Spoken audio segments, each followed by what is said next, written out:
Hey guys, it's Ed, welcome back to the kitchen. Today is the penultimate episode of the Cookie Chronicles, and it's the last recipe that I'm testing of other people's.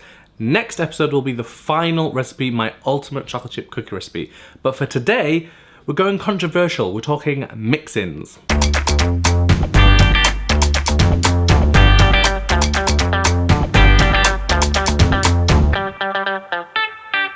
So when we talk about cookies, there are the obvious questions: crisp, chewy, big, small.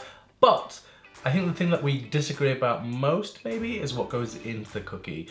Do you like nuts in there? Do you like other things in there? For me, a chocolate chip cookie is at its best when it's just chocolate and it's that kind of classic, delicious flavor. But today's recipe goes a little bit further and it's adding something else. Today's recipe is the Bon Appetit brown butter chocolate chip cookie with toffee. And what we're using is a toffee bar, chocolate coated toffee bar. In America, they're using a bar called Score. We can't get that here, so I'm using Dime Bar. And it'll be really interesting because I do like cookies with these things in, but they don't really taste like a chocolate chip cookie to me. So I'm gonna see if any of those things add to the recipe or whether it takes away. The other main difference in this recipe is the sugar. So every recipe we've used so far has had a mixture of castor and light brown sugar. This doesn't. It uses castor, but it also uses dark brown sugar, and that's gonna mean a lot more molasses flavor, and I'm really intrigued to see if that overpowers the chocolate or whether it enhances the kind of fudgy caramel notes that I love in a chocolate chip cookie. So the ingredients for this recipe come in fairly standard proportions. It uses unsalted butter, which we're gonna brown. It then uses castor sugar and dark brown sugar, which is the big difference.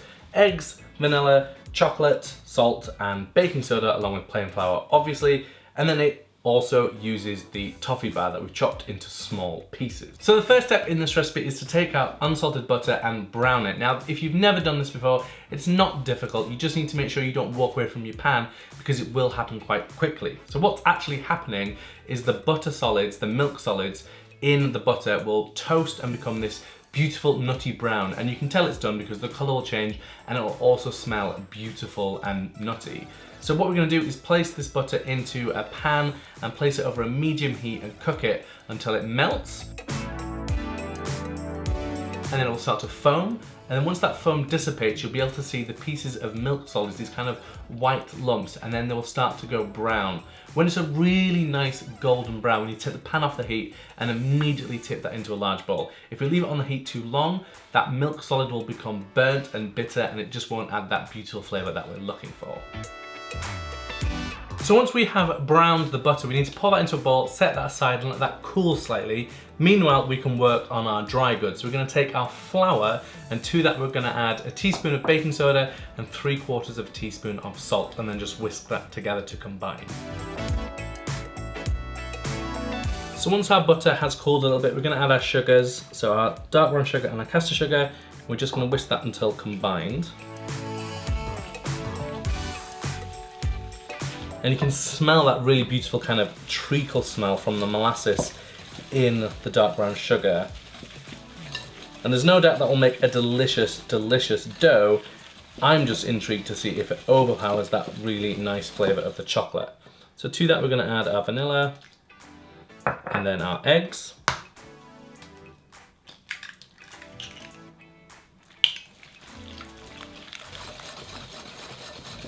And just whisk it until it tightens slightly and comes together in a more uniform mass.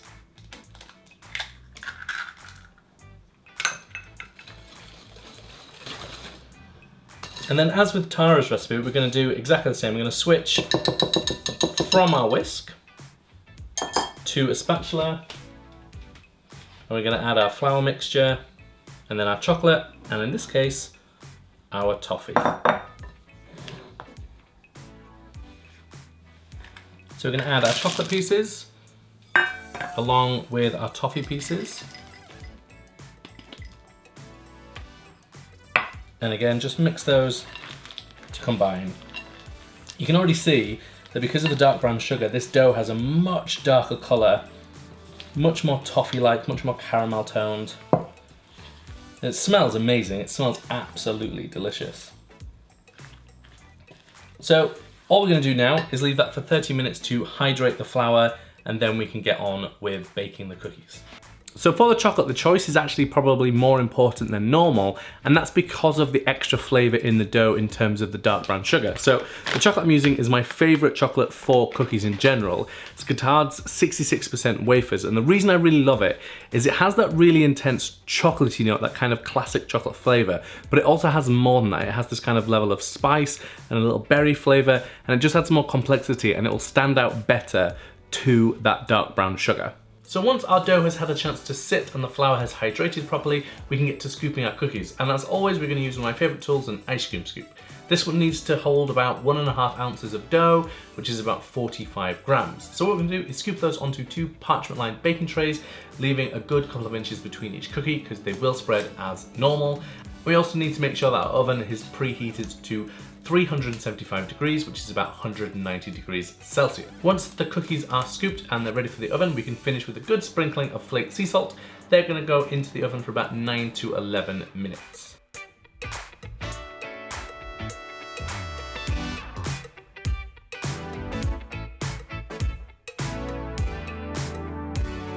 Now I have to say, these cookies as they're baking smell just delicious.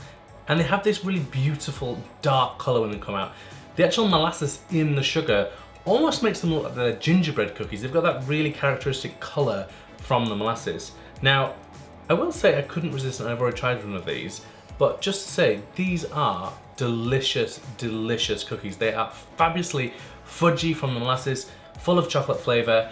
I'm not sure the toffee really adds that much to it. I like the notes you get when you do taste it, but it kind of gets mixed up with the molasses a lot. I would say for my perfect chocolate chip cookie, I'd want to reduce the molasses flavor a little bit, but these are so, so delicious.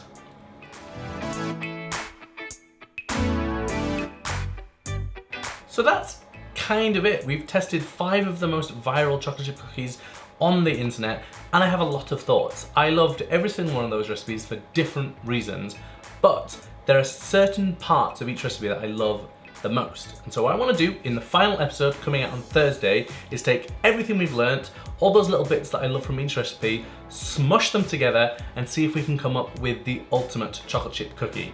So that will be on Thursday, and until then, I'll see you later.